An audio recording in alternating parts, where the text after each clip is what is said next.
तब महायाजक ने कहा, क्या ये बातें यूं ही है?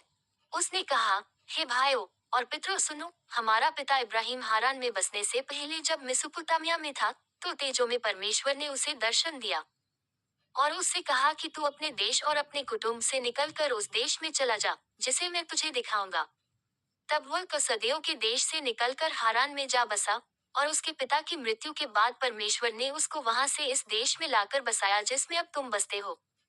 और उसको कुछ मीरास वरन पैर रखने भर की भी उसमें जगह न दी, परंतु प्रतिज्ञा की कि मैं ये देश तेरे और तेरे बाद तेरे वंश के हाथ कर दूंगा, यद्यपि उस समय उसके कोई पुत्र भी न था। और परमेश्वर ने यूं कहा कि तेरी संतान के लोग पराए देश में परदेशी होंगे, और वे उन्हें दास बनाएंगे, और 400 वर्ष तक दुख देंगे। फिर परमेश्वर ने कहा, जिस जाति के वे दास होंगे, उसको मैं दंड दूंगा, और इसके बाद वे निकलकर इसी जगह मेरी सेवा करेंगे। और उसने उससे खतने की वाचा बांधी, और इसी दशा में इसहाक उससे उत्पन्न हुआ, और 8वें दिन उसका खतना किया गया, और इसहाक से याकूब और याकूब से 12 कुलपति उत्पन्न हुए। और कुलपतियों ने यूसुफ से डाह करके उसे मिस्र देश जाने वालों के हाथ बेचा, परंतु परमेश्वर उसके साथ था और उसे उसके सब क्लेशों से छुड़ाकर मिस्र के राजा फिरौन के आगे अनुग्रह और बुद्धि दी, और उसने उसे मिस्र पर और अपने सारे घर पर हाकिम ठहराया। तब मिस्र और कनान के सारे देश में अकाल पड़ा, जिससे भारी क्लेश हुआ, और हमारे बाप दादों को अन्न नहीं मिलता था। परंतु याकूब ने ये सुनकर कि मिस्र में अनाज है, हमारे बाप दादों को पहली बार भेजा। और दूसरी बार यूसुफ अपने भाइयों पर प्रगट को गया, और यूसुफ की जाति फिरौन को मालूम हो गई। तब यूसुफ ने अपने पिता याकूब और अपने सारे कुटुंब को, जो 75 व्यक्ति थे, बुला भेजा। तब याकूब मिस्र में गया, और वहां वह और हमारे बाप दादे मर गए, और वे शिकिम में पहुंचाए जाकर उस कब्र में रखे गए, जिसे इब्राहिम ने चांदी देकर शिकिम में हमोर की संतान से मोल लिया था। परंतु जब उस प्रतिज्ञा के पूरे होने का समय निकट आया, तो परमेश्वर ने इब्राहिम से की थी, तो मिस्र में वे लोग बढ़ गए और बहुत हो गए, जब तक कि मिस्र में दूसरा राजा न हुआ जो यूसुफ को नहीं जानता था। उसने हमारी जाति से चतुराई करके हमारे बाप दादों के साथ यहाँ तक को व्यवहार किया कि उन्हें अपने बालकों को फेंक देना पड़ा कि वे जीवित न रहें। उस समय मूसा उत्पन्न हुआ जो बहुत ही सुंदर था, और वह 3 महीने तक अपने पिता के घर में पाला गया। परंतु जब फेंक दिया गया तो फिरौन की बेटी ने उसे उठा लिया और अपना पुत्र करके पाला। और मूसा को मिस्रियों की सारी विद्या पढ़ाई गई, और वह बातों और कामों में सामर्थी था। जब वह 40 वर्ष का हुआ, तो उसके मन में आया कि मैं अपने इस्राएली भाइयों से भेंट करूं। और उसने एक व्यक्ति पर अन्याय होने देखकर उसे बचाया, और मिस्री को मारकर सताए हुए का पलटा लिया। उसने सोचा कि मेरे भाई समझेंगे कि परमेश्वर मेरे हाथों से उनका उद्धार करेगा, परंतु उन्होंने न समझा। दूसरे दिन जब वे आपस में लड़ रहे थे, तो वह वहां आ निकला, और यह कह के उन्हें मेल करने के लिए समझाया कि हे पुरुषों, तुम तो भाई भाई हो, एक दूसरे पर क्यों अन्याय करते हो? परंतु जो अपने पड़ोसी पर अन्याय कर रहा था, उसने उसे यह कहकर हटा दिया कि तुझे किसने हम पर हाकिम और न्यायी ठहराया है? क्या जिस रीति से तूने कल मिस्री को मार डाला मुझे भी मार डालना चाहता है?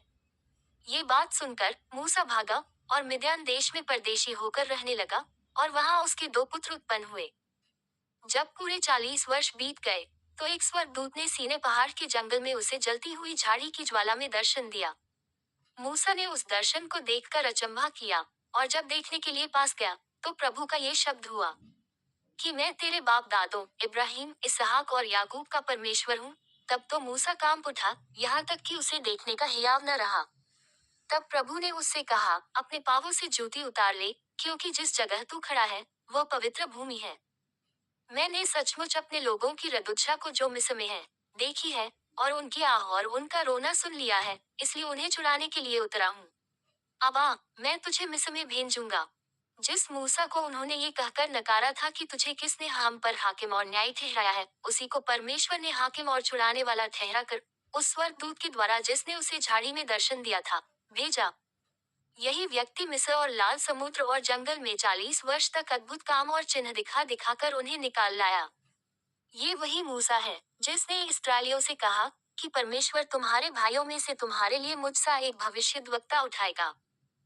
ये वही है जिसने जंगल में कलीसिया के बीच उस स्वर्गदूत के साथ सीने पहाड़ पर उससे बातें की, और हमारे बाप दादों के साथ था, उसी को जीवित वचन मिले कि हम तक पहुंचाए। परंतु हमारे बाप दादों ने उसकी मानना न चाहा, वरन उसे हटाकर अपने मन मिस्र की ओर फेरे। और हारून से कहा, हमारे लिए ऐसा देवता बना जो हमारे आगे आगे चले, क्योंकि यह मूसा जहाँ हमें मिस्र देश से निकाल लाया, हम नहीं जानते उसे क्या हुआ। उन दिनों में उन्होंने एक बछड़ा बनाकर उसकी मूरत के आगे बलि चढ़ाया और अपने हाथों के कामों में मगन होने लगे। सो परमेश्वर ने मुंह मोड़कर उन्हें छोड़ दिया कि आक्षगण पूजे, जैसा भविष्यद्वक्ताओं की पुस्तक में लिखा है कि हे इस्राएल के घराने, क्या तुम जंगल में 40 वर्ष तक पशु बलि और अन्न बलि मुझ ही को चढ़ाते रहे? और तुम मोलिक के तंबू और रिफान देवता के तारे को लिए फिरते थे, अर्थात उन आकारों को जिन्हें तुमने दंडवत करने के लिए बनाया था। सो मैं तुम्हें बाबुल के परे ले जाकर बसाऊंगा। साक्षी का तंबू जंगल में हमारे बाप दादों के बीच में था, जैसा उसने ठहराया, जिसने मूसा से कहा कि जो आकर तूने देखा है उसके अनुसार इसे बना। उसी तंबू को हमारे बाप दादे पूर्वकाल से पाकर यहोशू के साथ यहाँ ले आए, जिस समय कि उन्होंने उन अन्य जातियों का अधिकार पाया जिन्हें परमेश्वर ने हमारे बाप दादों के सामने से निकाल दिया, और वह दाऊद के समय तक रहा। उस पर परमेश्वर ने अनुग्रह किया, सो उसने विनती की कि मैं याकूब के परमेश्वर के लिए निवास स्थान ठहराऊं। परंतु सुलेमान ने उसके लिए घर बनाया। परंतु परम प्रधान हाथ के बनाए घरों में नहीं रहता, जैसा कि भविष्यद्वक्ता ने कहा कि प्रभु कहता है, स्वर्ग मेरा सिंहासन और पृथ्वी मेरे पांवों तले की पीढ़ी है। मेरे लिए तुम किस प्रकार का घर बनाओगे और मेरे विश्राम का कौन सा स्थान होगा? क्या ये सब वस्तुएं मेरे हाथ की बनाई नहीं? हे हठीले और मन और कान के खतनारे हत लोगों, तुम सदा पवित्र आत्मा का सामना करते हो। जैसा तुम्हारे बाप दादे करते थे, वैसे ही तुम भी करते हो। भविष्यद्वक्ताओं में से किसको तुम्हारे बाप दादों ने नहीं सताया, और उन्होंने उस धर्मी के आगमन का पूर्वकाल से संदेश देने वालों को मार डाला, और अब तुम भी उसके पकड़वाने वाले और मार डालने वाले हुए। तुमने स्वर्गदूतों के द्वारा ठहराई हुई व्यवस्था तो पाई, परंतु उसका पालन नहीं किया। ये बातें सुनकर वे जल गए और उस पर दांत पीसने लगे।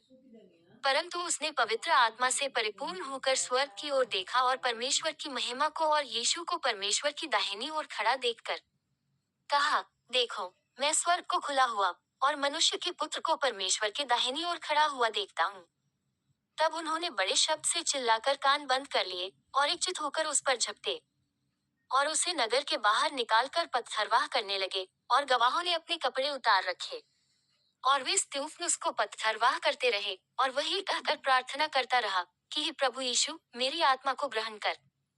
फिर घुटने टेक कर ऊंचे शब्द से पुकारा, हे प्रभु, ये पाप उन पर मत लगा।